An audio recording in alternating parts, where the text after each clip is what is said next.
Breaking news this hour, 4-year-old Madeleine McCann, the young girl who was kidnapped in Portugal who is British, may have been murdered, according to German authorities this afternoon. Alex Sharma, the business minister, is now self-isolating. Has he got coronavirus? And the Duchess of Sussex, Meghan Markle, talks about Black Lives Matter. All this and more on The Voice of London.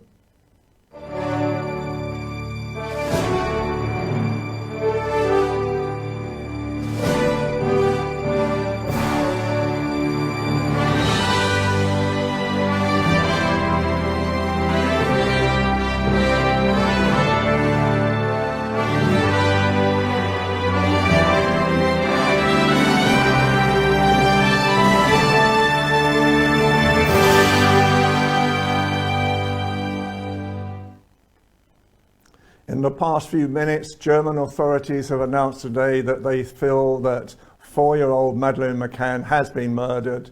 They have a person at the moment that they are talking to in a German prison who is a paedophile and has been arrested for paedophilia in the past as well. And so what might be happening in the future now is obviously they will be taking testimonies from people. Apparently this paedophilia prisoner was talking about what he had done to Madeleine McCann to another prisoner recently, but this is just pure allegations at the moment. Police are looking at a camper van and a Jaguar car as well that might have been involved in this whole situation. The reality at the moment as well is that apparently, according to telephone records, mobile phone records, the gentleman in question was in the vicinity of Madeleine McCann within 30 minutes just before she was kidnapped. Now, the story behind this is the McCanns 14 years ago were actually going out to dinner one night and they left Madeleine just 50 yards away and were going backwards and forwards from the restaurant to make sure she was safe. Then they discovered that she had been taken, and then this manhunt has been going for the past 13 years now. At the moment, over £11 million worth of public money has been spent purely by Scotland Yard alone, trying to find out what had happened to the young girl. So now we hope that the McCanns are finally saying this morning, they want to know. They want to know, is she dead? Is she alive? They still hope, beyond hope, that she might have been kidnapped and taken somewhere and may still be alive. It was her 17th potential birthday last week as well. So all of this is quite current for the McCanns at the same time.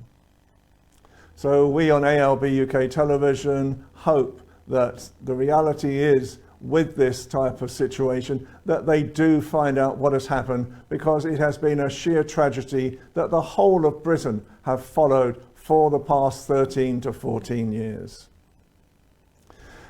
And now we move away from that story and we look at the business manager, Alex Sharma, who yesterday was seen to be sweating profusely, and we think now he's self-isolating at the moment and he's being tested for coronavirus. Now, this puts into clear perspective what is going to happen when this type of thing happens now. Because the reality the day before was that the government got the clearance to actually stop virtual parliaments, whereby politicians were coming in and using Skype in order to make their questions, and requiring these MPs to come back into a crowded House of Commons as well. Now, according to the latest situations and according to the test, track and trace situation, if Mr. Sharma has been affected by coronavirus, anyone around him who was with him for 15 minutes or more must go, according to the test, track and trace now, into isolation as well. Did he meet government ministers? Did he meet the speaker? Who did he meet within the public areas as well at the same time? So this just goes to show at the moment how we have to be so careful with what is going on right now. the reality with people like Alex Sharma, if he has got coronavirus, this could affect the whole of the House of Commons all over again. And if there is another lockdown in the House of Commons, how is this going to react? And will the British government change their minds? Will they have a U-turn yet again on something like this? Because a large percentage of the MPs are saying, we do not really want this at all. We are being forced to come back, and really, as seeing scenes like we are seeing right now, people could actually catch coronavirus very, very easily. Now we go on to something a little bit more special, and I think a little bit more positive as well, is that Edward Enninful, who is the editor-in-chief of Vogue, has decided to use 3 people, frontline people, from British NHS and frontline volunteers to actually go on the covers of Vogue this month.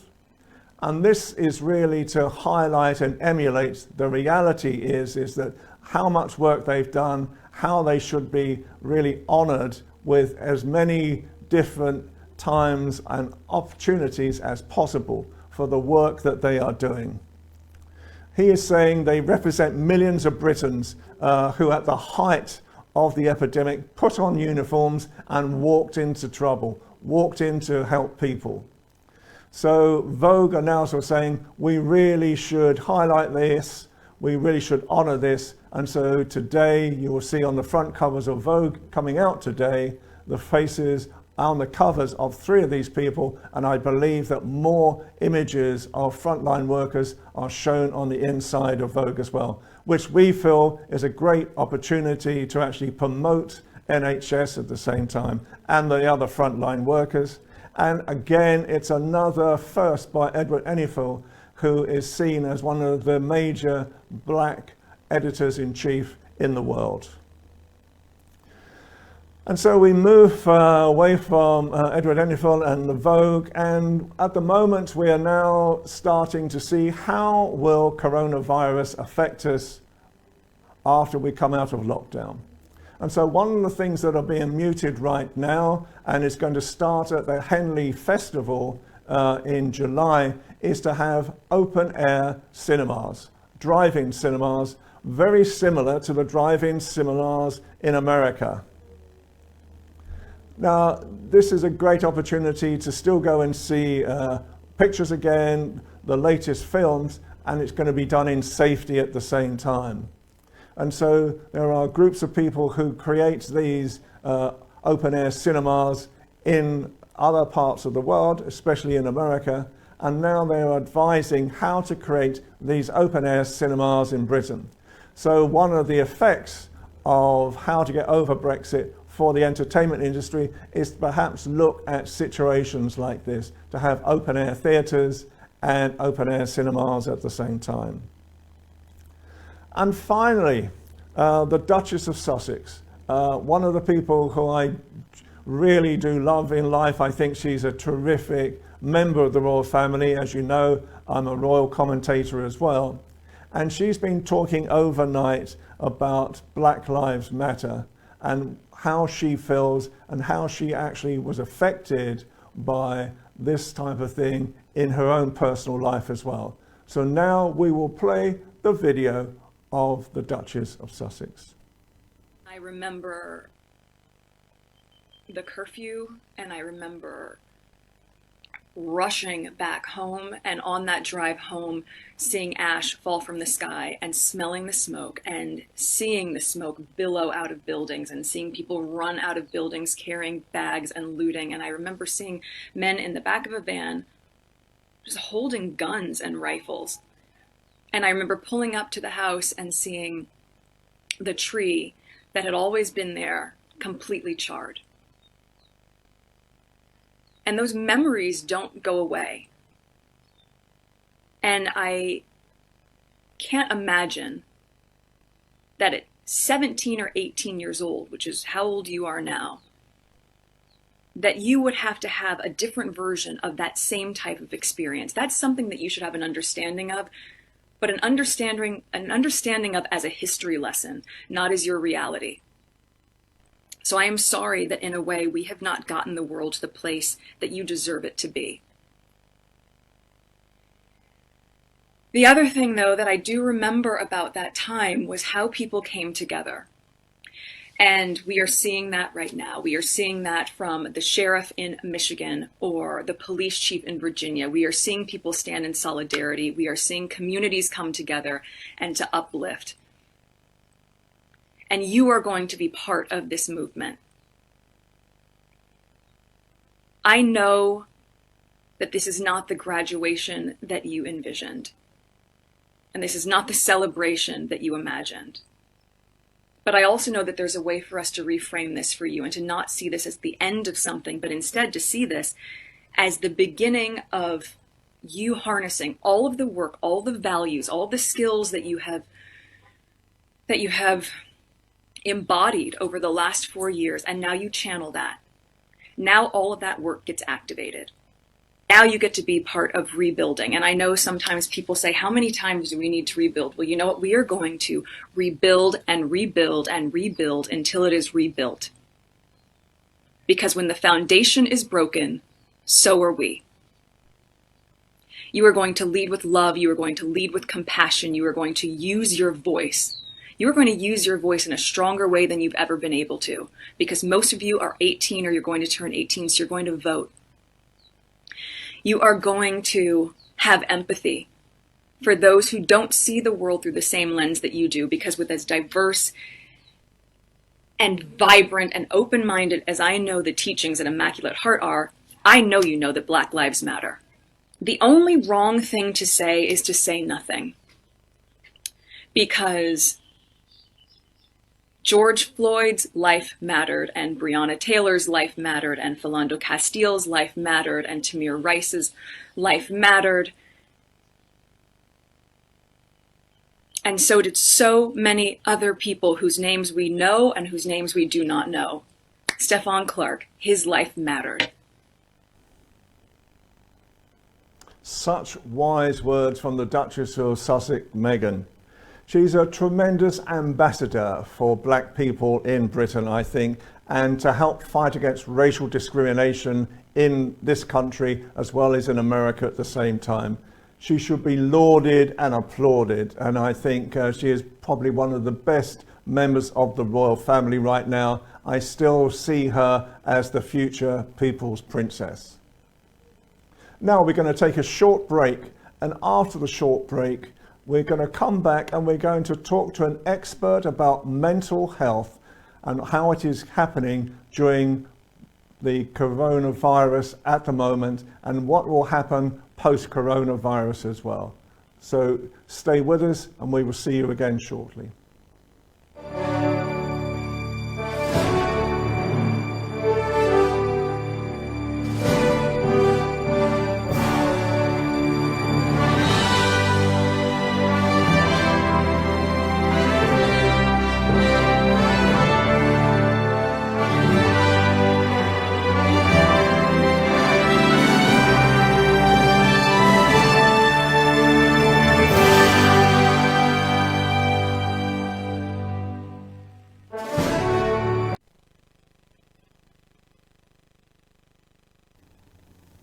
So, welcome back to the second half of The Voice of London.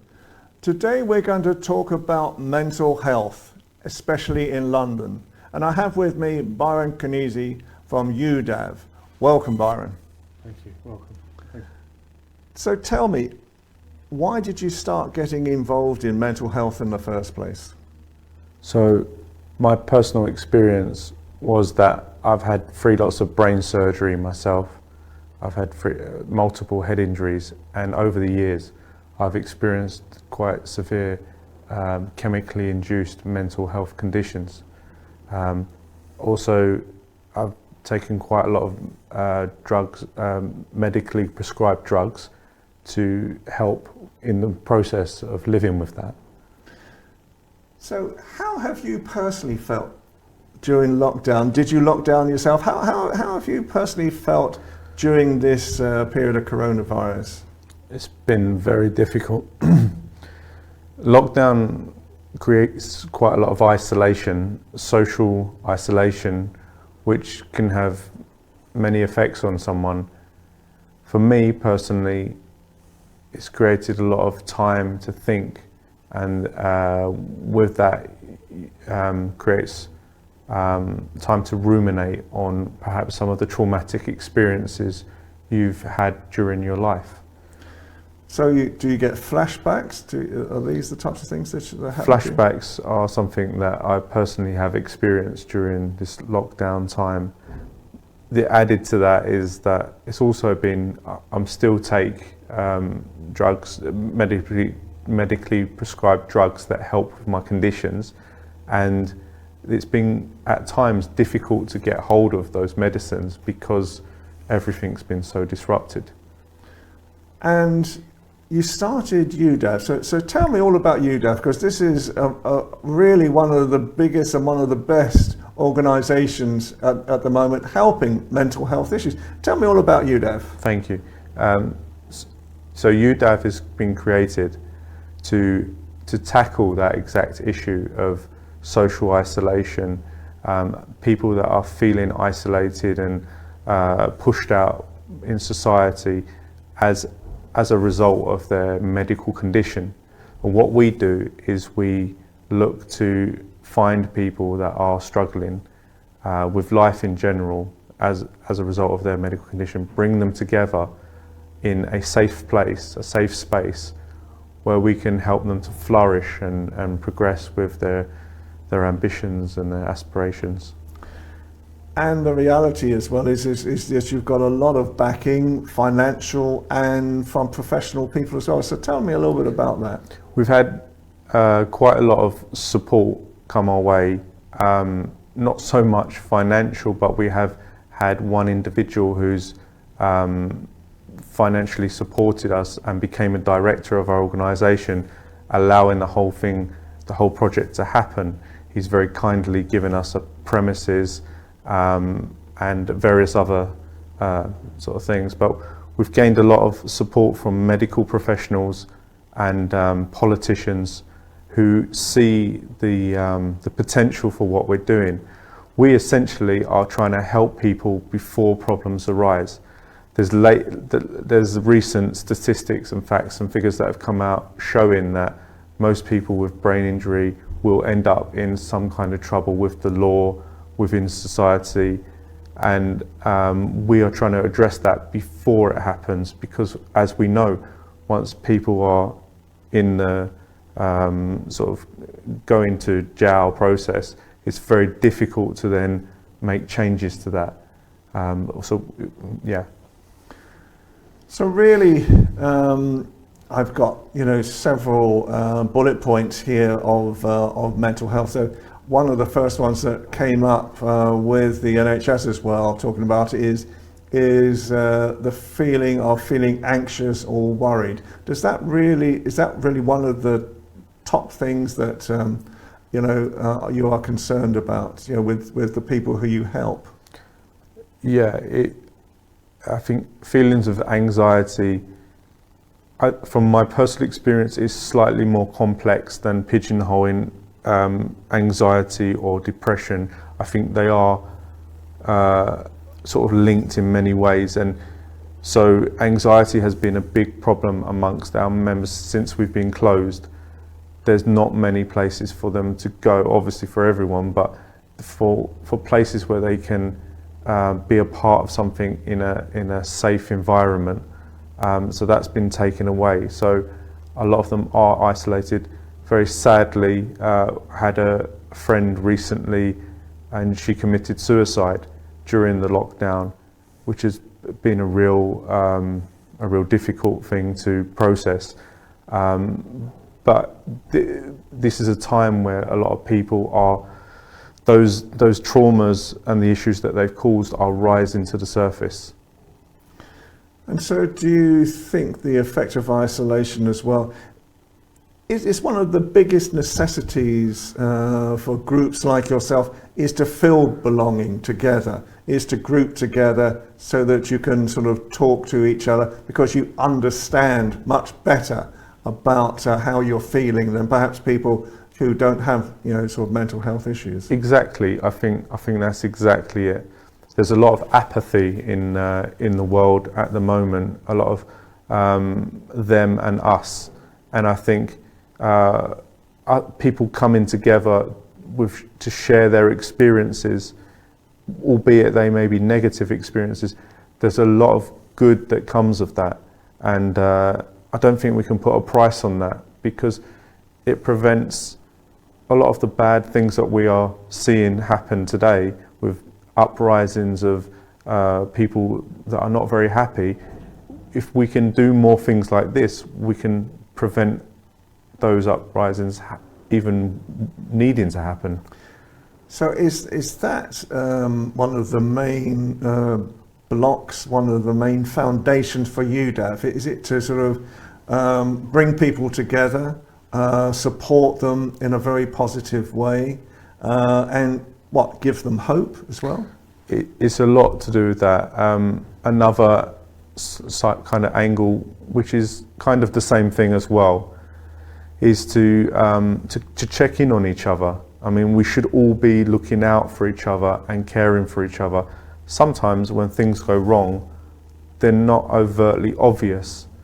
For example, if somebody has a mental health lapse, the signs may be there to people that know that person, to their friends, to their family, and an intervention can be made before something terrible happens. So trying to create a community, essentially, like a family, and we all look out for each other and help each other, as opposed to the world of trying to beat each other down to better one another. So what do you think the people are seeking? Are they seeking just to be able to talk? Are they seeking just that there are other people out there who feel exactly the same and who they can actually be friends with and this family with? I think a lot of the people that we have in our organisation they're very talented, and a lot of them have great expertise in certain areas. We have musicians, artists, performers, you name it. But because they have problems that they're not going to come anywhere close to fulfilling their potential without support. And I think by them being a part of a group, we try to provide that support, so everybody's supporting each other. So it allows people to do good things. It's I think kind of like a support network.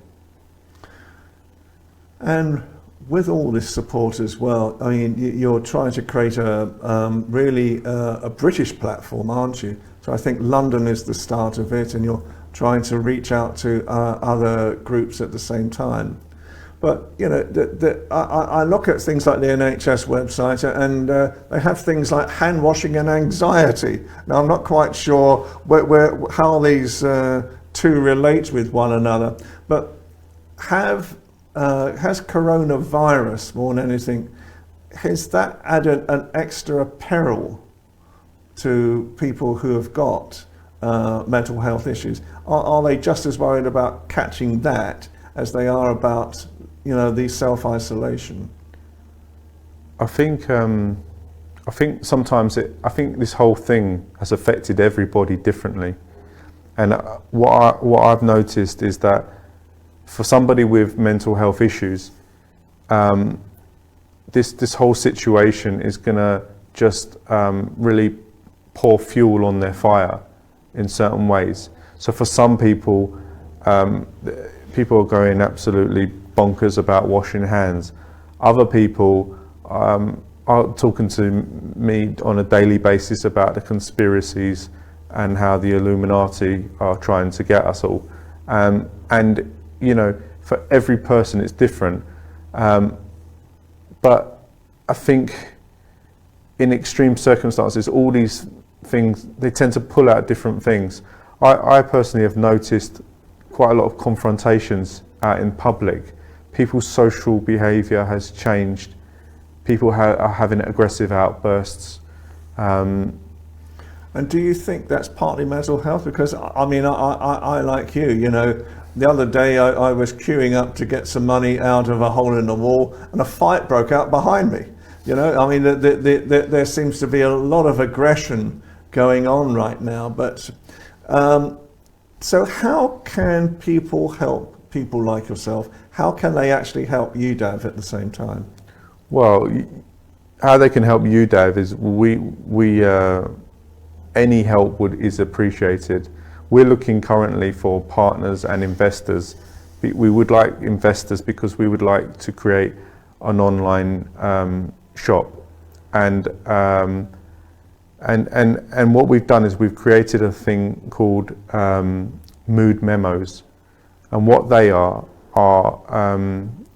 a mood memo is something where you take a memory of a desired memory or of a mood, and you materialize it in a form of art. So whether that be art, music, performance, whatever, film, and then you share it with somebody else who's in a place of an undesired mood.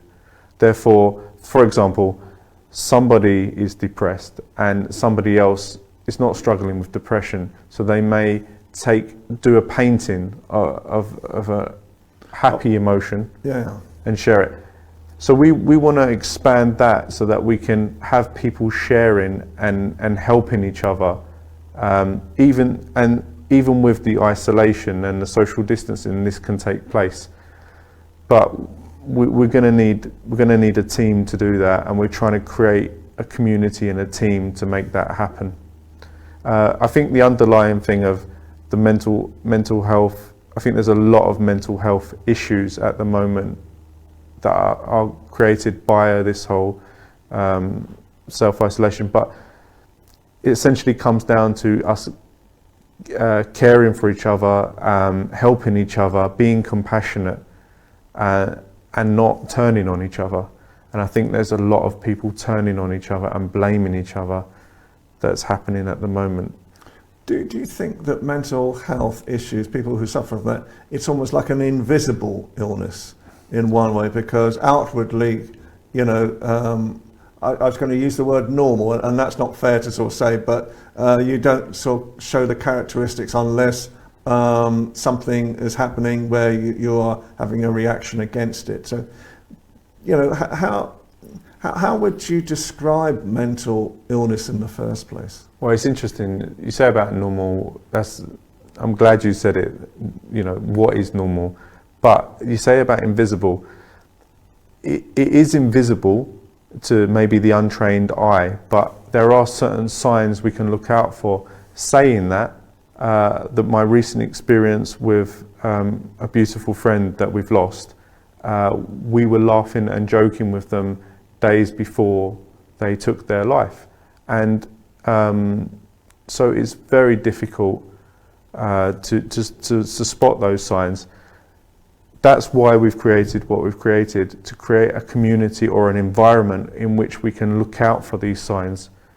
In social isolation, you're just simply, you're not able to do that. Yeah.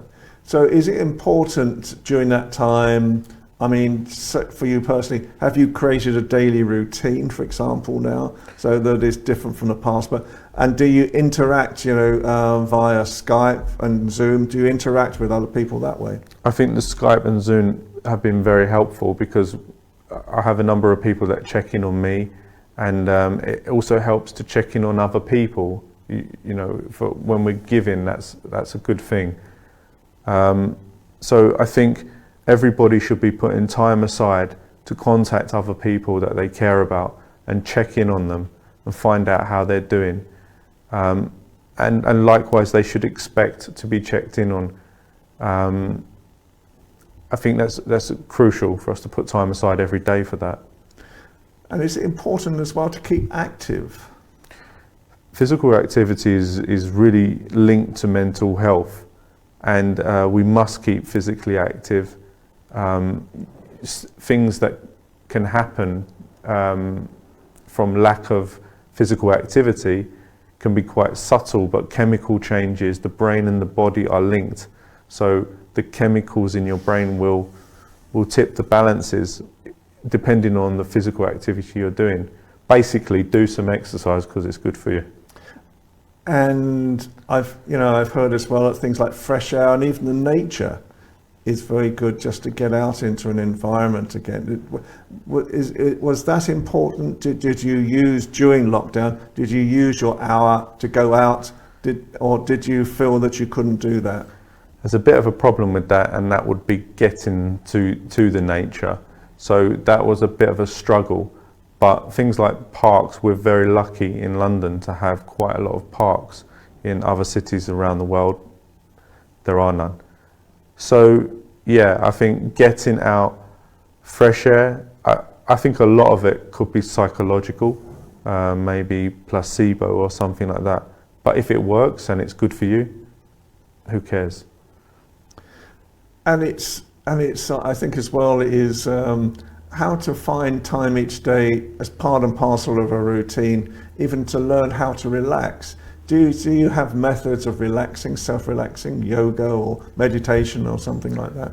Yeah, so we started to do, we have a link on our website, so that's www.udav.world, and we have a link to a regular yoga and meditation classes that people can tune into via Zoom, because these things are very important for people to stretch and breathe, and also do it in the company of others.